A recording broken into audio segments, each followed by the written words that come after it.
What's up? Yo, what's up? Magandang araw. Vino from Vino Rock here. Siyempre, time check muna tayo bago tayo magsimula. It's 8:54 AM na po ng umaga at actually, kaninang 7 AM is kaka-out ko lang kanina sa trabaho. Panggabi po kasi tayo at medyo ubos na din ang aking energy. Ang petsa natin today is October 31, 2023 at kahapon October 30 is barangay elections. At, sorry, kung mapapansin nyo sa dulo ng aking index finger, I do have a mark pa ng indelible ink, meaning tayo po ay bumoto. Excuse. At ayun, bukas din agad undas, All Saints Day. Karamihan sa atin is bibisitahan yung ating mga mahal sa buhay na nahimlay na dahil sila ay umakyat na sa langit, nag-abroad, kapili na ng ating dakilang amang lumikha. So yun, ang purpose ng video na ito. Ano ang purpose ng video na ito? Para saan ang video na ito? Pero babala muna bago ako magpatuloy. Warning! Ang video na ito ay magiging boring, walang kakwenta-kwenta, plain and simple. At kung ayaw mo boringan, alis ka na. Swipe up, chupi! Chupi! Para nang bumubuga ng aso yun. Chupi! Chupi! Ayun, kung ayaw mo buburingan, swipe up ka na, alis ka na. Kasi, itong video na ito is wala pang exciting na content akong gagawin dito. More on introductory video pa lang naman to. Sige, bibigyan kita ng 5 seconds para umalis or mag-swipe up. Sige, 5, 4, 3, hindi pa alis? Ayaw pa talaga? 2, 1, sigurado ka na ba? Pag hindi ka umalis, sigurado tatapusin mo ito dapat hanggang sa dulo 0. Sige. Dahil nag-stay ka, nandiyan ka pa, nayupa ka. Hindi, charot lang. Ayan, dahil nandiyan ka pa at nag-stay ka pa, siguro interested ka kung ano ang para saan tong ano ang purpose ng video na ito. Siyempre, papaunahan ko na lang pasasalamat dahil pinili mo mag-stay upang panoorin, pakinggan kung ano man yung aking ibang bahagi sa video na ito. So, ayun, introductory video. Yun nga, sabi ko kanina, boring, plain and simple, parang normal na usapan lang, or wala pang kakwenta-kwenta, wala pang exciting na content na lalamanin tong video na to. Pero yun, binigyan kita ng babala kanina, hindi ka na pwedeng umalis. Stay ka, binigyan kita ng time frame para mag-chupi. Okay? Sige, ayun, introductory video. Vino Rock. Sino ba si Vino Rock? So, si Vino Rock, ang aking tunay na full name, ito. Paano ba? Ganyan na lang. Ayan. Full name is Alvin Kahiwat de la Peña. Ayan. Si Vino Rock ay nagmula sa angkan ng mother's side ng mga de la Cruz Kahiwat at sa father's side ng mga Urbano at de la Peña. Hindi ko exactly or hindi ako 100% sure kung saan nagmula itong mga angkan namin ng mga de la Peña, Kahiwat, Urbano, de la Cruz na yan. Pero ako po sa sarili ko, tubong Bulakenyo po ako, or tubong Pulilan, Bulacan, Bulak.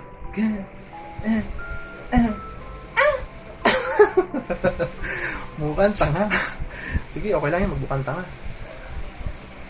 Yan talaga eh. Ginusto ko to eh. Paninindigan ko na. Ayun, tubong Bulacan at tawag dito. Ayun, dito ako lumaki. Nagkaroon ng kamalayan. At ayun, dito ako lumaki at nagkaroon ng kamalayan. Tapos, si Vino Rock po or si Alvin ay currently po bunso sa 4 na magkakapatid. Pero originally or in truth po, kami po ay 6 na magkakapatid. Sadly, yung pinakabunso po, yung sumunod sa akin is inborn, ayun, patay na po siya, nasa tummy, or nasa sinapupunan pa lang po siya, hindi tummy, nasa sinapupunan pa lang siya ng aming mother dear is wala na siyang buhay. Kaya parang nilabas na lang po siya for the sake na si mother dear or hindi siya magkaroon ng komplikasyon, ganun. Tapos po, ako po yung tumatay yung bunso and bali sabi ko po kanina 4, no? Yung sinundan ko po kasi, itong pang-4 originally is inampun po siya ng aming tiyahin na kapatid ng aking father dear.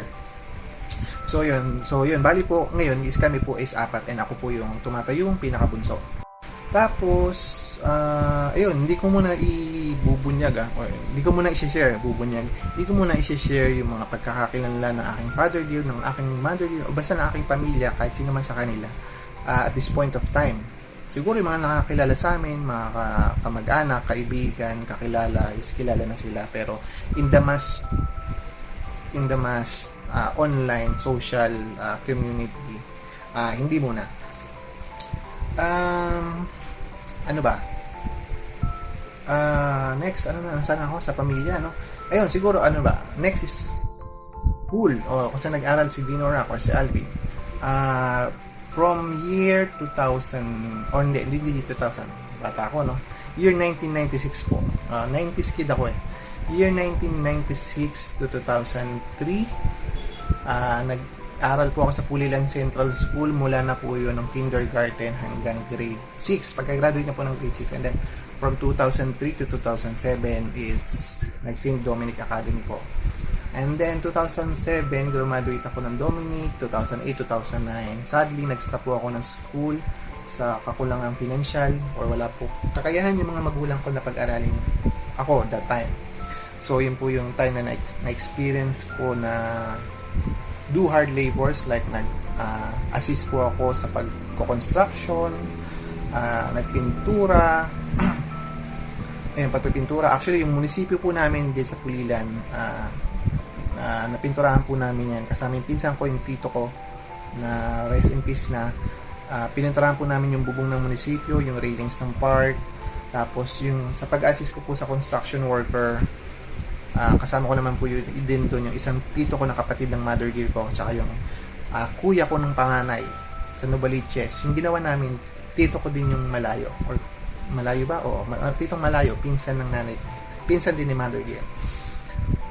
So yun, nagtry ako magpasa kasi noon pagka-graduate ko ng high school sa mga fast food chains, pero hindi ako natanggap, hindi ko alam kasi daw baka pangit ako or hindi ko matandaan kung nanghingi sila ng record ng academic cards nung high school. Kasi bilang pasawayo talaga ako ng high school ako, wala akong tiyagang, parang wala akong sipag na mag-aral, sobrang tamad ko. Nahilig ako sa mga cutting na ganyan. Sa mga bata, wag niyo pong tutularan, mag-aral kayo mabuti, please lang. Maganda yung mag-aral, maganda yung marami kayong natututunan. So yun, ako ganun ako nung high school days. Pero nagbago yun nung college. Ayun. Nung high school days, ayun, nagtry ako mag-apply sa mga fast food chains. Sadly, hindi ako na-accept. Nagtry ako magpasa sa Jollibee, sa McDonald's. May McDonald's pa dati. Yung dati magkatapatan pa yun sa Pulilan, sa crossing. Yung Jollibee tsaka McDo, magkatapat pa siya dati. Ngayon kasi yung McDo, naging Shakey's na siya. Tapos yung McDo is nalipat na dun sa parang medyo tapat na ng Yellow Cup or Max ba yun. Yun, doon. Tapos, ayun, sadly hindi ako natanggap doon. Kaya yun, doon ako nauwi sa mga hard labors like pag-assist sa construction worker, pagpipintura. Tapos, si mother din pala noon is nag-aalaga siya ng mga domestic animals like yung mga hayop sa bakuran. Pwedeng alagaan sa bakuran. At ako yung katulong-tulong niya nung mag-alaga ng mga hayop. Naglilinis kami ng yung kulungan ng mga baboy. Ako yung taga-igib niya, nagbubuhat ng tubig. Dati poso pa, wala pa kaming gripo eh. Mag-iigib ng poso, tapos bibitbitin ko yung balde papunta doon sa duluhan, sa kulungan ng mga babuyan. At yung mga bibe, manukan, yun, yung parang nilalagyan namin ng tubig, yung mga tubigan nila. Tapos, yun yung time ng mga ginawa ko nung nag-stop ako ng school I think for 2 years, almost 2 years. Parang 2 years ako. And then, 2009, yun yung parang chance ulit or nagkaroon ako ng opportunity ulit na makabalik ng school sa Bulacan State University sa Malolos. Tinake ko po yung course na Bachelor of Science Bachelor of Science in Mathematics, major in Applied Statistics. Yun, from 2009 to 2013 na po yun. At yun. Doon medyo matino na akong mag-aaral noon dahil namulat na ako sa kamalayan ng hirap ng buhay na dapat nag-aaral ng mabuti. Kaya kids, mag-aaral kayo ng mabuti. na dapat nakapagtapos ka ng pag-aaral para pagkatapos mo is may mapasukan ka magandang trabaho. Ayun, nung pagka-graduate ko ng 2013, I've landed din my first job sa National Statistics Office pa sa Santa Mesa, yung branch nila sa Santa Mesa. NSO pa siya dati. Pero ngayon PSA na kasi siya, Philippine Statistics Authority. Yun yung first job ko, and then after noon, nag-work ako sa DPWH kasama yung tita ko. Sa Santa Maria, Bulacan naman yun. After noon, sa Accenture Philippines sa Mandaluyong City. Ayan, and then after noon, eto na, dito na sa current work ko. Hindi ko muna babanggitin yung company name, pero located siya sa may Pasig City. At currently, nandoon pa rin ako. At very thankful ako sa company nito kasi nag-start yung pandemic, hindi kami pinabayaan, pero sadly, yung mga ibang kasama namin o ibang kasamahan namin na is na layoff, gawa ng yung kliyente is kailangan mag cost cutting dahil nga nung time ng pandemic is walang certain or very unsure mga bagay-bagay, kaya yun, mga nagbawas ng gastos, nag cost cutting, ayun nga. And then bilang si company ko ngayon is nakadepende siya dun sa kung ano yung magiging decision ng client niya. So yun, nag-ano din siya ng cost cutting, and yun nga, sadly sa mga kasamahan, some of mga kasamahan ko doon is na layoff. Pero yun, the rest is history na, and nakabangon na tayo sa pandemic, and parang lahat naman na is going well na ulit, hopefully. At ayun na, ano na ba yung mga na-share ko? School, trabaho, ano pa ba? Ayun, at this point of time, ano yung nag-udyok sa akin maging content creator, vlogger, or bakit ko pinapasok ba? Ayan, actually kinakapalan ko yung mukha ko. Talaga, hiyang-hiya ako habang nire-record ko itong video na ito. Kasi hindi talaga ako yung talagang social person. I'm an introvert person po, meaning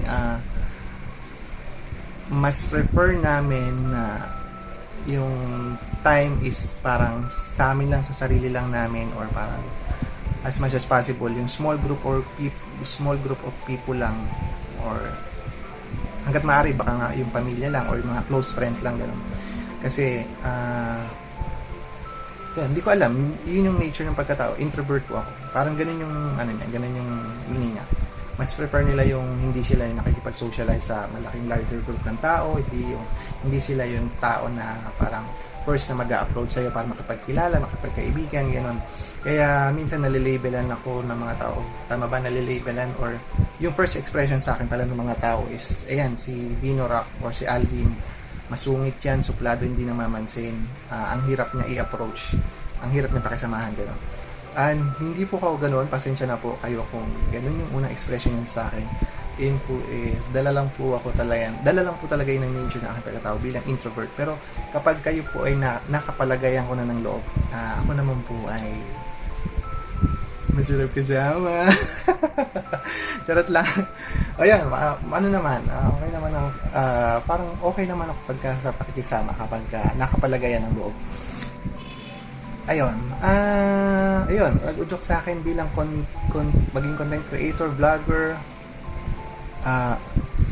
Siyempre, para kumita na maraming pera. Hindi, joke lang. Nag-udyok sa akin is para, siyempre sa mga loved ones, yun naman talaga yun eh. Kaya nagtatrabaho tayo, gusto natin yung kumikita tayo ng malaking pera. Isa lang naman yun eh, para talaga sa mga loved ones natin. At siyempre, para din yung mapatanayan tayo sa sarili natin, gusto natin yung mga mahal natin sa buhay is na hanggat maaari, kung kaya natin ma-provide yung mga pangangailangan nila o yung mga gusto nila, is maibigay natin yan. At ako din sa sarili ko, parang may gusto din akong i-prove na kaya, kapag pinasok ko itong sinusubok ko, pagka pinasok ko kung ano man itong iniisip ko o pinaplano ko ngayon, is kaya ko ba siyang kaya ko ba siyang ipagpatuloy, maabot, makamit, or panindigan, gano'n. So yun, so far ito, good start. Sinusubukan ko naman at sana matuloy-tuloy ko. Kaya sobrang hindi ko alam kung napapansin nyo na medyo namumula ako kasi nahihiya talaga ako makipag-usap pa sa harap ng camera. Ayun, gano'n. Ginagawa ko to para sa mga loved ones. Gusto ko may mapatunayan ako sa sarili ko. Gusto ko ma-provide ko yung gusto ko yung mabili yung mga bagay din na gusto kong mabili or hindi ko na-experience para sa kanila, sa mga magulang ko. Lalo na especially lalo sa mga magulang ko. Hangga't may panahon ako, hangga't may time ako na magawa yung makakaya ko para maibigay kahit papaano yung ma-experience nila yung mga bagay na hindi nila na-experience pa. Is, ayun, sana magawa natin. At ano pa ba? Ayun, bilang pinapasok ko tong pagiging content creator, vlogger, isa nang hindi mawawala dyan. Mga bashers at mga haters. Pero yun, pinagana ako na yun. Nire-ready ko na yung sarili ko dun. Hindi naman nawawalan ng ganun eh. Kasi may, ewan ko, may mga tao na ganun yung nature nila na hindi ko alam, hindi ko sure kung likas sa talaga sa pagkatao nila or something lang na naka-influence sila na naka-influence sa kanila na maging ganun sila na parang pag nakikita nila na mas pagka nakikita nila na yung tao nila na yung kapwa nila is umuunlad, may nararating sa buhay is hindi nila gusto yun. Kaya ang gusto nilang mangyari, siraan, hitakin pababa yung tao at ayun, parang maging hindrance sila sa kung ano man yung gustong tahakin ng isang specific na tao na may goal sa buhay, na may pangarap sa buhay. Which is parang, yun nga yung tinatawag na crab mentality. Yung parang, ano ba yung simple explanation nun? Ayun, yung pagka yung niluluto mo yung mga buhay na alimango, pagka yung may gustong umalis sa kawali, sisipitin niya, ibabalik niya sa loob ng kawali. Ganun. Parang pangit na explanation ko eh. No? Pero yun, parang ganun. Yun yung, I think crab mentality. Ayun, so may mga ganun tao. Pinaghandaan ko na rin yung mga ganun. Tapos, ayun, siguro sa akin gagawin ko na lang silang motivation na sabihan nila ako na, ano to, pasikat, pagmamaasim, hindi mo kaya yan, wala kang pag-asa yan, hindi ka sisikan. Parang siguro, isa na lang yung gagawin ko motivation para mas pag-igihin pa kung ano man yung gusto kong tahakin ngayon sa punto ng buhay ko. At ayun, ano ba, wala na akong masabi.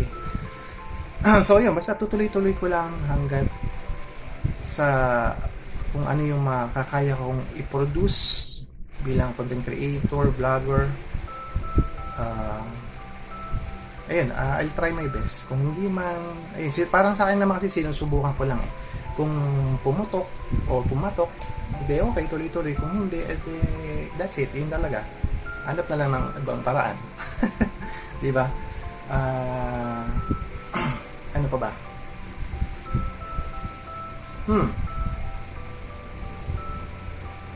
Wait lang, nag-iisip ako.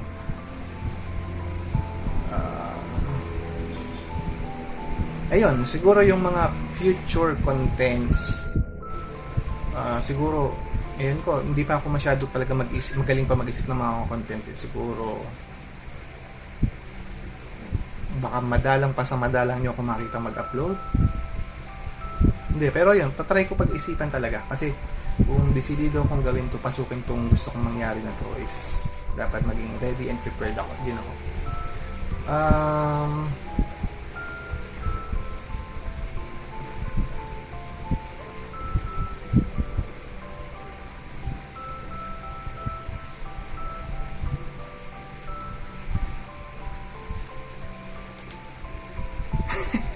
Wala akong maisip.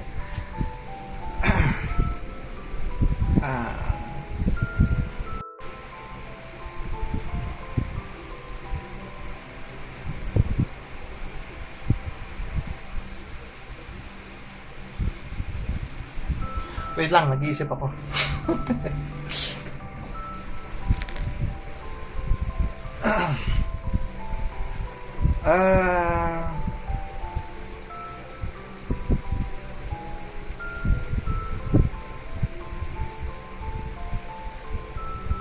ayun, basta kung ano yung mga magawa ko na lang content, bahala na si Batman. Hopefully, in the long run, kung talagang tutuloy-tuloy ko to, mag-improve ako sa paggawa ng mga content, lalo na maging engaging, attractive, interactive sa mga manonood, sa mga susubaybay ng page, ng channel. And, yun, dasal ko lang naman talaga mag-grow tong papasukin ko, kung di man, okay lang din. Yun, pero yun, kung nakarating ka hanggang sa punto ng video na ito, maraming salamat at sinubaybayan mo ko hanggang dito, sinamahan mo ko sa kaburingan ng video na ito. At dahil dyan, ay isa kang tunay na alamat! So yun, I think yun na lang muna siguro sa ngayon. Kung may mga dagdag na lang kayong katanungan sa mga kapanood ng video na to, may mga gusto kayong malaman sa akin, comment na lang sa baba. Tatry ko sagutin kung ano yung susubukan kong sagutin, kung ano siguro yung mga magiging tanong nyo. Yung mga kaya ko lang sagutin na. Wag lang yung mga rated SPG. Wag lang yung mga 18 plus above na questions. Hindi, pwede. Sa PM na lang, sa Messenger. Charot lang. Ayun, so yun lang. Yun nga, sabi ko, binalaan kita, boring itong video na to, wala pang masyadong exciting na lalamanin or content. Yun na lang.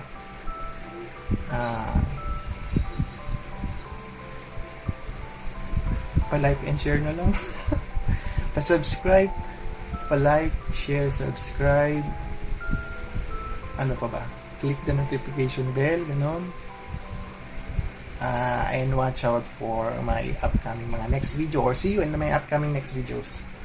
Ganon. Yun, sige, tingin ko yun na lang muna. Peace na okay sa inyo dyan. At ingat. Paano ba magandang outro? Ito na lang.